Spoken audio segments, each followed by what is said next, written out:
So well, I know that the previous battles inside of the Tokyo colony were pure fire. However, we are now flying over to another colony where the battles have escalated far quicker, quickly surpassing the brutality of Tokyo, turning the bustling city of Sendai into a domain of pure viciousness. Just before we do get into the video though, if you are new around here and want to watch more content just like this where I go over a bunch of arcs and fights from throughout a bunch of different series, then make sure you hit that subscribe button and also be sure to leave a like on the video, as it really helps out with pushing my content to a bunch of new amazing people. So yes, just like I previously mentioned, we have now left the Tokyo Colony number 1, where Yuji and Megumi are, to fly over to Gege's other main character. They no longer depressed Yuta Akotsu, who's currently in the Sendai colony. There are currently 4 powerhouses at the center of the conflict, and just like the Tokyo colony, Sendai here has also reached a deadlock due to only the powerhouses being left over.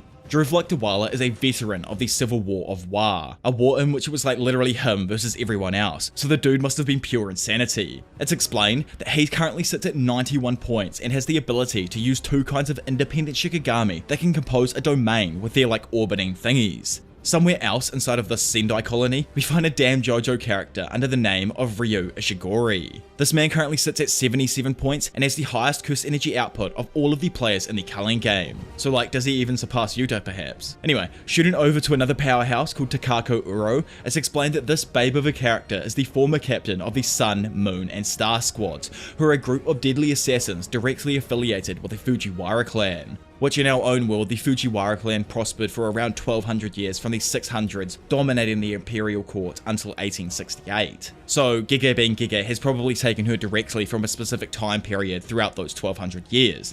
And assuming she's insanely strong, it was probably during the golden period or the Heian period of 794 through 1185 where they held most of their dominance in the court. Anyways, skipping over to this bug who's Kuroshi, which is a special grade cockroach curse that Kenjaku had released from Gedo's curse spirit manipulation, and it was probably one of those like very few special grades Gedo was keeping hidden during the night parade. It's explained that it currently has 54 points and is lying dormant until the unfavorable conditions disappear. Due to their conflicting abilities and natures, the 4 powerhouses force a standoff rather than an alliance. However, the deadlock falls apart when one side eventually collapses. Jujutsu, yes, that old school fart is cut down by Tokyo Jujutsu High's infamous second year student, Yuta Akotsu, who now has 35 points, so like man has literally been going demon mode throughout this part of the story. Remember how he had also lost his ranking after the end of JJK 0? Well, it's explained here that he reclaimed his rank 3 months after the night parade of 100 demons and still possesses unusual strength second only to Satoru Gojo. So the hype for this battle is absolutely insane right now.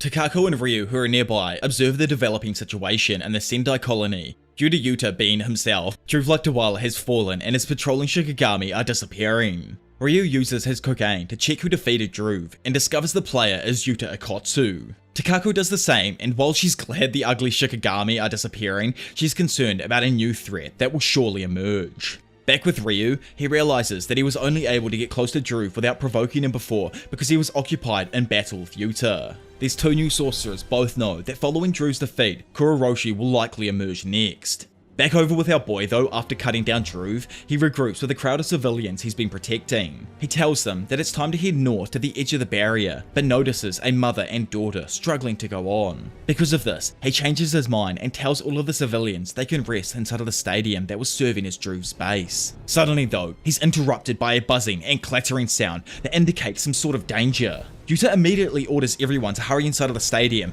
and he draws his katana. He looks out and sees an overwhelming swarm of cockroaches chasing people. It's funny like cutting myself off for a second. Yuta is like a Megumi Yuji fusion, like the best of both worlds. Man will murk anyone when necessary and also save the helpless as much as possible. Anyways, our JJK Hannah Montana jumps forth thinking he can save the remaining man, but as Yuta grabs the man's arm, he's unable to pull him away in time and sadly the cockroaches devour the civilian's lower body. Then as the cockroaches jump for the man's body to attack, Yuta quickly blocks with his katana and notices that all of the bugs are indeed real insects reinforced with cursed energy. The swarm attempts to rush past Yuta to ravage the other civilians, but he summons Rika to stop them. The demonic powerhouse herself then uses that cursed devil IQ and smashes down on a bridge, collapsing the structure on top of the swarm, forcing it to go back towards Yuta. The special grade sorcerer then imbues his katana with cursed energy and swings it with enough force to create a large blast of cursed energy that disintegrates the whole swarm in one shot. Watching the action from afar, Ryu comments that while Yuta's cursed energy output isn't anything special, his overall cursed energy manipulation is extremely impressive. Also observing, Sakako outright states that Yuta's overall cursed energy is bottomless and that the cockroach curses are disgusting.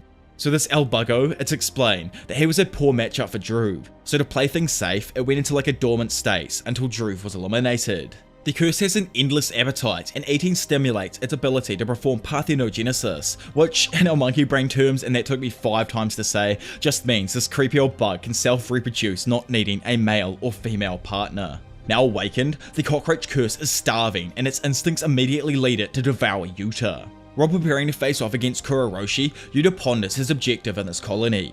He knows his resources are finite, and it's only a matter of time before a rule allowing passage in and out of colonies is added. However, dangerous players like Druve can't be allowed to leave the barrier either. With the likelihood that there are other players just like him, Yuta knows that communication between colonies is necessary to prevent anyone dangerous from leaving them. In addition to the rules Megumi proposed in the meeting with Tengen, Yuta understands his allies need a means of communication and a way to move in and out of the colonies. So in total, that's 4 rules the group needs to create to get a handle on the culling game, which is actually insane because that's at least 400 points or a majority of the reincarnations Kenjaku has actually brought back. Anyways, Yuta feels that the Shibuya incident exhausted all of his allies and he doesn't want to make his sensei kill his best friend again. Poised and ready to engage the enemy player with his katana, Yuta resolves to kill Kenjaku and obtain 400 points all on his own. So let the absolute bloodbath begin. Noticing Yuta's battle stance, Kuroshi bulks up and reveals a curse tool called the Festering Life Sword,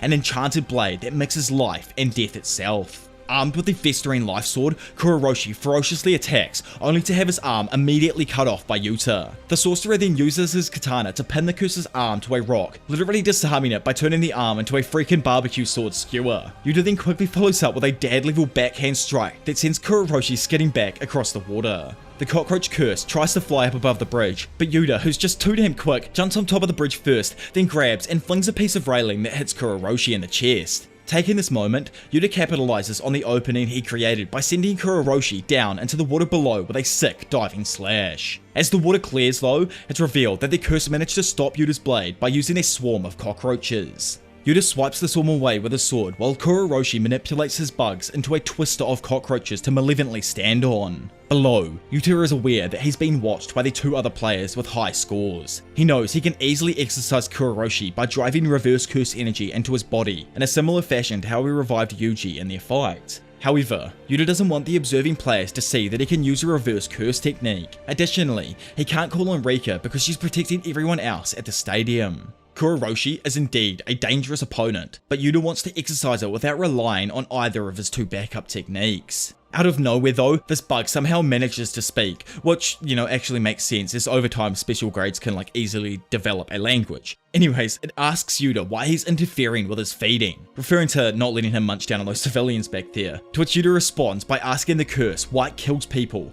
and Kuroshi simply replies that it likes the taste of iron. Then going on to chant binding over and over again, Kuroshi uses its earthen insect trance technique to summon small insect-like curses that carry these unproportionate looking nutsacks with them. Instantly, a swarm of cockroaches shoot down and around Yuta, forcing him to stab the shallow water below him to create a shockwave allowing him to hide. Once the swarm dissipates, the curses from Kuroshi's previous technique attack Yuta from behind. Yuta slashes them apart, but sadly the toxins from their big ass sacks blind him for a moment, giving Kuroshi an opening. The cockroach curse retrieves the Festering Life Sword and slashes at his target. Yuta manages to block with his katana, but the Festering Life Sword shoots something into his shoulder. As her boy darts back, he figured that the curse tool might be able to shoot projectiles, but he instantly realizes something's wrong, and more insect-like curses suddenly grow out of his shoulder wound. Taken by surprise, Yuta tries to cut them off with his katana, but this gives Kuroshi another opening to attack. Closing in, the cockroach curse slashes Yuta across his abdomen, opening up another wound and causing more curses to spawn from it. Ryu and Takako watch in shock as Kuroshi then grabs Yuta's body, fully expecting it to devour him. Yuta though plays the infamous Uno reversal and grabs the curse's face before sinking his teeth into Kuroshi's exoskeleton. Then, as he's munching down, he drives a reverse curse energy blast through his teeth into the cockroach, compromising the integrity of its body and exercising the special grade curse. Kuroshi falls to pieces while Yuta spits its remains onto the ground, earning himself another 5 points from Kogain. With the cursed spirit out of the way and Yuta in a vulnerable state, Uru decides to take advantage of the situation and confronts him directly. Levitating upside down behind a new rival, Uru whispers into Yuta's ear, taking him by surprise. Before Yuta can confront the danger directly though, Uru uses their dope-ass curse technique to heavily distort the space around them. Instantly, this distortion fractures the terrain around her and launches Yuta backwards. Taking the hit head on, Yuta minimizes the damage and starts to wonder how exactly she caused so much destruction. But before he has time to think, Uro follows up her attack with a punch. Yuta is just able to weave past the hit and tries to counter with a punch of his own. However, Uro grips down and warps the sky around his fist, completely stopping his counter attack and turning his hand into some spaghetti ass noodle, which reminds me of Harry's hand after the Quidditch game in Chamber of Secrets. Anyways, while Yuta stands there confused by his distorted appendage, Uro knocks him back with another attack. Now out of combat, Yuta's arm quickly returns to normal without any damage, leading Yuta to assume Uro's curse technique manipulates space without actually crushing anything within it, similar to how a lens creates distortion. It's just an idea, but I wonder if she could also create some sort of pocket dimension or wormhole. Hear me out, it does sound kind of crazy, but if she could grab two specific points in space and distort those points to make them touch, technically that's how we think a wormhole might work over a 3D plane, and from that it opens up the series to the idea of time travel or a high domain like the fourth dimension or something. Anyways, that sounds a bit bizarre. The reason I say this is because Uru discloses her ability right now and reveals her curse technique treats the sky as a surface. For example, Uru can physically grab an open space, making it a tangible object, which in turn allows her to manipulate it as if it was some sort of curtain. Both of her previous attacks on Yuta bypasses defenses and sent him flying, so he figures that there must be some sort of trick to her ability if warped surfaces are able to accomplish that. Impatiently, Uru waits for her opponent to attack so she can counter with her technique, but instead, Yuta asks her a question. He asks if Uru wouldn't complain if she were to be killed, and why exactly she's seeking out conflict. He understands that powerless people get desperate, but this doesn't apply to Uro because her curse technique makes her such a formidable opponent compared to the majority of other sorcerers in the Culling game. Uro explains to him that she doesn't take receiving a new body lightly, as essentially, incarnated sorcerers have returned from the Shadow Realm. She feels like someone without regret wouldn't have joined the Culling game in the first place, so as the first step in her new life, she is prioritizing points, and that's why she's attacking. Still confused, probably even more than us reading right now because that made no sense to me what she said there, Yuta asks if Uro has a lover or a companion she's fighting for. The reason he asks this is because he simply can't understand why someone would spend time killing people thousands of years later, even if they have regrets. Listening to Yuta blabber on though, Uru gets more and more pissed off, all culminating in the point where Yuta asks her how she could possibly be so desperate that she'd only return for her own selfish gain. Irate and literally blowing blood vessels on her dome, Uru asks if Yuta is a descendant of the Fujiwara clan, claiming that someone of his blood wouldn't ever understand her, which I don't think he is. He's a Michizani's descendant, so I don't think that's Fujiwara. Someone let me know down in the comment section below. Ryu though, remember that random apparently OP JoJo's character from before? Well, his ass interrupts the conversation by using his insane granite blast to fire a massive wave of cursed energy from his head at both players, leaving the previously beautiful city now just a pile of rubble. Having attacked from a nearby rooftop, Ryu claims Yuta and Uro's flirting is making him hungry for battle.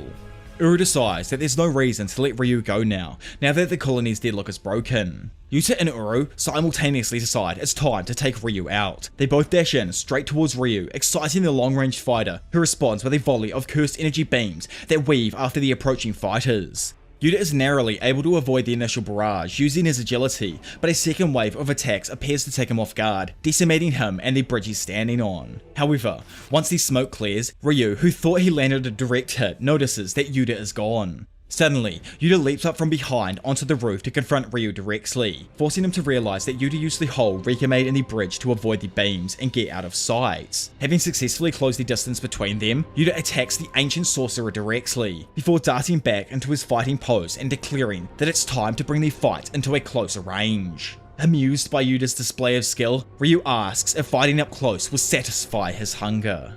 Elaborating on his comment, Ryu asks if someone should tell a child in front of a feast to calm down and eat slowly. Yuta suggests that someone should do that, and Ryu actually agrees, admitting that it was probably a bad example. Lighting up a ciggy, Ryu says he didn't have any major regrets in his first life where he fought worthy opponents and had met a good woman. Even so, he still suffers from a thirst that no one understands, and because of that, he's still unsatisfied. He says that cigarettes have a sweet aftertaste, but his life has never had that kind of dessert. Instantly, Ryu unleashes a flurry of attacks, causing Yuta to quickly respond with punches of his own, giving them both a chance to feel for each other's combat prowess. Yuta notes that Ryu has an explosive cursed energy output combined with very precise and quick movements. Even with Yuta's advanced toughness, a direct hit from Ryu would cause significant damage. After exchanging several blows and parrying one another, both fighters turn to land a spinning attack. However, Ryu clashes his back against Yuta and expels a blast of cursed energy that sends the latter flying back off the roof. Yuta crashes through the top of another building, losing his footing for a moment, but quickly manages to regain his balance. Immediately, Ryu, having noticed his stumble, follows up with another granite blast attack, sending a beam of energy directly at Yuta.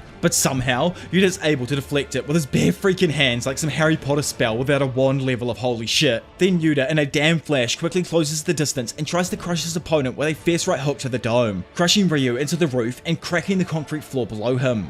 However, it actually seems that Ryu had conned him into a false sense of security, as he counters with another beam of cursed energy that Yuta is unable to fully overpower. As he blasts Yuta back, Ryu tells him that you are my dessert. Uro, who's just rolled up on the scene, takes advantage of Yuta's unfavourable positioning in midair and targets him with her curse technique. It's explained that technically she doesn't hit the person with her technique, but strikes the surface of the sky instead. Having revealed the extent of her technique, Uro breaks the surface like thin ice and smacks your opponent straight down onto the brick road below. Irritated by the interference, Ryu shoots a wave of curse energy at Uro and tells her that she's in his way. Telling him to silence himself though, Uro uses her technique to warp the space around the cursed energy beam, firing it right back at him and hitting him directly. Injured, Yuta then manages to return to the battlefield, which amuses Uro, who claims it's great that he's tough as she's going to toy with him. Our JoJo wannabe, who's still recovering from his own attack, notices that Yuta is constantly using his reverse curse technique to heal himself and using up all of his near bottomless curse energy. Let down by his opponent's receding strength, Ryu comes to the conclusion that Yuta is not the dessert he had been searching for to quench his gluttonous thirst. Thinking on what to do himself, Yuta knows that Ryu doesn't target civilians, but he wouldn't care if they ended up as collateral damage in an attack. Yuta knows that he wanted to put more distance between the fighting and the stadium where the civilians are, just in case, but that isn't likely to happen anymore. Instead, Yuta decides to use his full strength now. He pulls out and puts on his ring, then calls upon Rika and asks her to give him everything. Rika suddenly manifests as a curse spirit right next to him, leaving both Ryu and Uro confused by this turn of events. Uro is shocked Yuta wasn't already using his full power, and Ryu doesn't understand how Yuta's curse energy is already filling back up. For those of you confused, think of Rika like a water tank of curse energy, and when Yuta decides to open that tap, he can just refill his deflated curse energy. On top of that, Rika tears open her chest to display a freaking arsenal of curse tools kept inside her body for Yuta to choose from. So Rika the Curse is technically different to Rika Orimoto, and once the young child spirit peacefully passed away at the end of JJK 0, the curse spirit itself stayed directly connected to Yuta's ring, and while the connection is active, Rika is capable of storing curse energy for Yuta, completing her full manifestation to aid him in battle, and can even supply curse tools for him, though he can only maintain the sustained connection for up to 5 minutes. Having chosen the metal arm, Rika attaches the casing around Yuta's right arm to improve his overall striking power. Ready to re-engage in the now 3-way battle, Yuta begins by having Rika soar through the air towards Uro, who now prepares her sky manipulation technique in response. However, Yuta suddenly creates the prolific Snake Eyes and Fang sigil of the Inumaki clan on his mouth and activates Curse Speech, commanding all of his opponents to not move. Uro tries to cover her ears, but she's just too late, and is immediately immobilized, which I wonder if that implies that the Inumaki clan had been around from the time that Uro was previously alive, as she reacted like she knew what the ability was. Anyways, unable to defend herself, Uro was pummeled by a large barrage of strikes from both Yuta and Rika, setting her shooting off. Yuta then drops down and launches himself off Rika's arms like he's a goddamn volleyball towards Uro, continuing to pressure her. Ryu tries to intervene in their fight and launches a beam of cursed energy, claiming that Yuta's approach is too soft. Rika though cuts it off and slices the attack in half with one hand, impressing Ryu, who believes that Rika might be even more durable than Yuta himself. Irritated by the pain, Rika angrily lashes out, punching Ryu in the face and sending him flying off the roof. He tries to follow up with another strike, but Ryu quickly counters with an explosive punch of his own, smashing Rika back into the roof of an opposing building.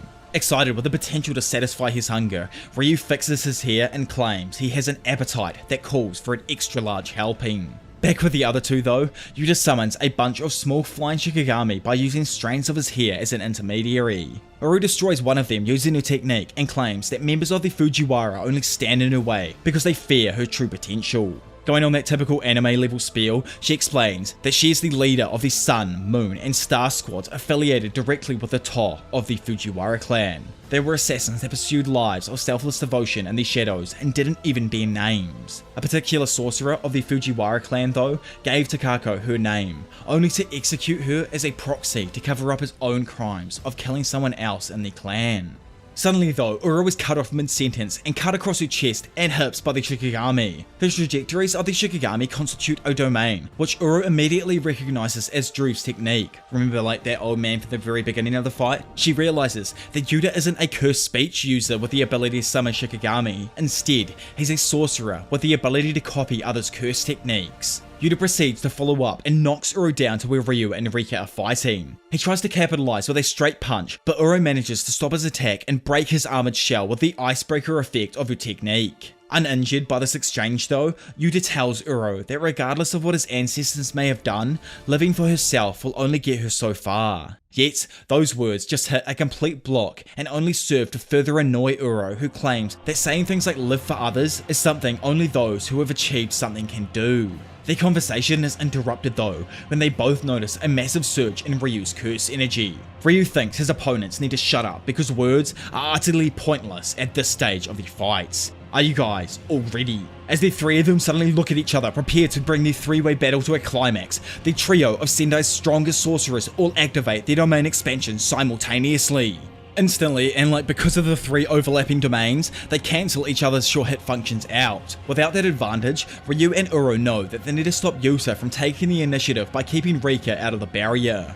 Ryu knows that he had already knocked Rika over 20 meters away, so it was unlikely she would be able to reach the barrier in time. But outside, it's shown that the last vestiges of Rika Orimoto's will inside of Rika couldn't accept that she was unable to protect Yuta, causing her strength to ratchet up another notch. Suddenly, Kuroroshi, yes, remember that damn cockroach from back at the beginning of the video that just got murked by Yuta, randomly appears and infiltrates the freaking barrier while its cockroaches outside occupy Rika. So, remember how I said this dude was able to self-reproduce and all that kind of stuff? Well, before going dormant, Kuroroshi actually reproduced via his parthenogenesis. After Yuta exercised the parent roach, the country's cursed energy of fear was transferred into the new offspring. Kuroroshi, the player, is indeed perished, but Kuroroshi, the cursed spirit, is still completely active. 3 overlapping domains are more complex than 2, and the conditions imbued within their barriers complicate things even further. With the addition of an unexpected intruder, the barriers are completely compromised and begin to shatter, falling to pieces. Falling out themselves, Yuta notices that Uro is totally focused on Kuroroshi. Obviously, this is due to her technique being at a complete disadvantage with the roach. Because of this, Yuta takes the opportunity and literally kicks Uro in the back while she's distracted, sending her flying towards the ground, almost like cementing her death. Seeing her coming down, the cursed roach rushes towards her with the festering life sword. Uro tries to respond by activating her curse technique. However, as we all know from the past events with Mahito, curse techniques are difficult to use immediately after using a domain expansion, and Uro's ability to manipulate space burns away in her hands, leaving her open to Kuroroshi's assault.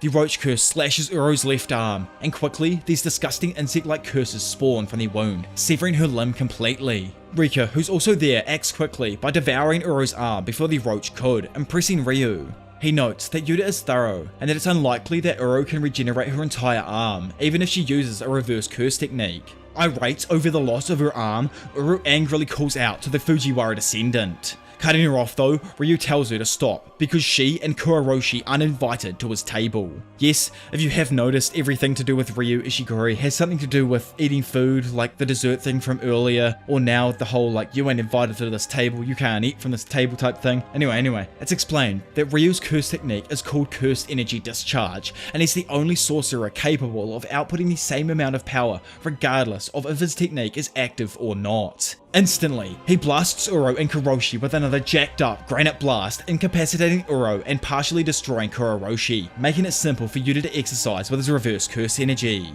Excited for his dessert now, Ryu fixes his drip and welcomes Yuta to the table. He charges his cursed energy and takes aim, while opposite him, Yuta knows that his own curse technique has yet to replenish. But with Yuta and Rika working together to counter the ancient sorcerer's next move, the table is set for their final battle.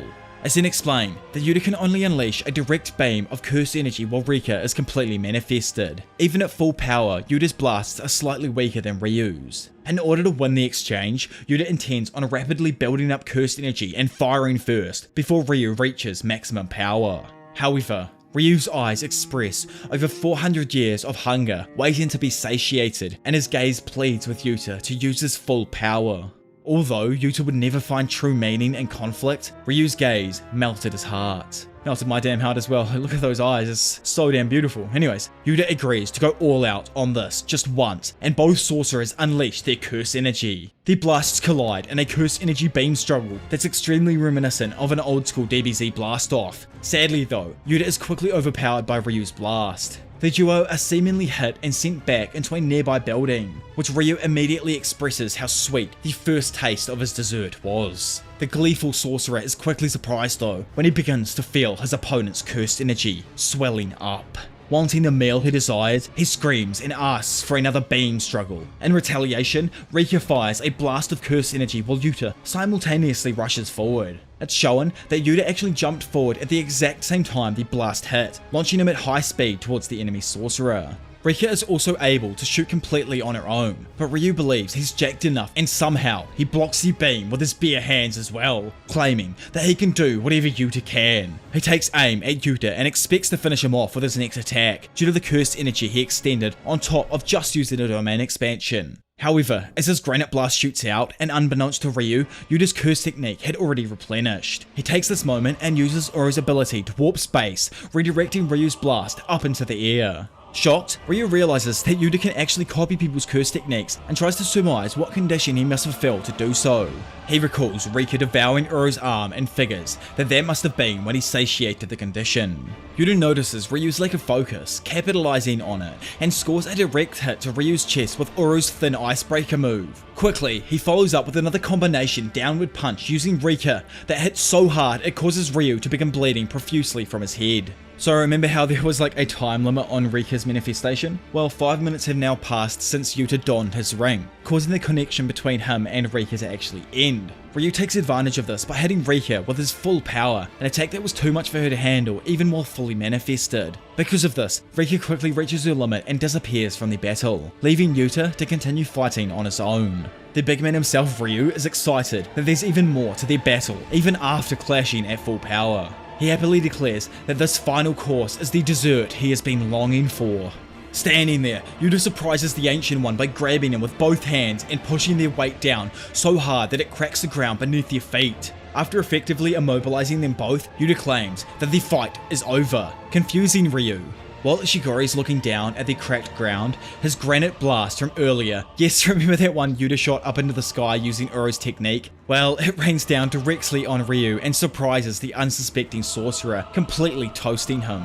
Still standing there though, like an actual champion, but still defeated, Ryu quickly realizes that he was just hit by his own beam, as Yuta redirected it back down using Uro's technique at the same time Rika had hit him. Despite his defeat, Ryu is satisfied with the high level of battle he participated in, and thanks Yuta now that his stomach is finally full.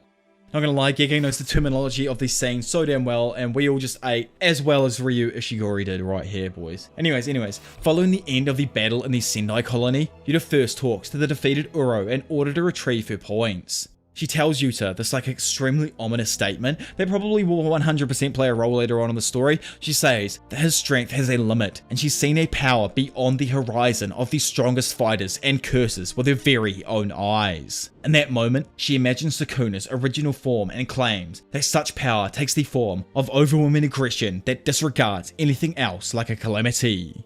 Yuta then moves on to Ryu, who tells him that he's too soft and he won't receive praise for his actions. Yuta replies to him though that Takako also told him something similar, that there was no value in sparing an opponent's life. Having heard this, Ryu is surprised to learn that Uru survived and believes his blast must have been weakened after using domain expansion. Which, like I brought up earlier, makes sense as most of the time after using a domain, someone's technique will slightly falter in comparison to before the domain was used. Anyways, Ryu sits up and asks what Uru kept getting upset about during the fight, and asks if it was a lover's quarrel. Yuta tries blowing him off, but after persisting, explains that anything he could have said to her would have just led to violence because he's blessed. Ryu doesn't really understand what Yuta meant by this, but still respects his words. After a brief break, our man decides to get back on his mission and asks Ryu to hand over all of his points. The ancient sorcerer is kind of initially confused by what he means about this, but Kogain explains that a new rule was added a while back that allows players to transfer points to one another. Ryu believes he understands that's why Yuta spared their lives now, but still asks if he would have killed them without that rule. Yuta suggests that it definitely was a possibility and smiles while telling Ryu to just be grateful to his new comrade, which could be interesting with that little comment there for what could happen in the future. Little Yuta Ryu tag team duo. Anyway, thanks to the point transfers from Uro and Ryu on top of the points he already gained from eliminating Druth and Kuroroshi, Yuta now has a total of 200 points, putting him at the halfway point in their plan to bring down the culling game. So that officially brings us to the end of this arc here, or the smaller arc. And the next JJK arc, we're going back over to the Tokyo colony, or the second Tokyo colony, to get some of the craziest freaking hands you have ever seen with Kashimo versus Akari. It's actually so freaking brutal, but so damn good. If you want to get earlier access to these videos and possibly other contents in the future that I won't release on YouTube, then check out my Patreon, which I will leave down in the description below. And if you guys like this video and want to watch more content just like it, then make sure you hit that subscribe button, and also be sure to leave a like on the video, as it really helps out with pushing my content to a bunch of new amazing people. But anyway, enough of that. For now, it's been your professional degenerate Diavolo, and I will see you all in a bit. Bye.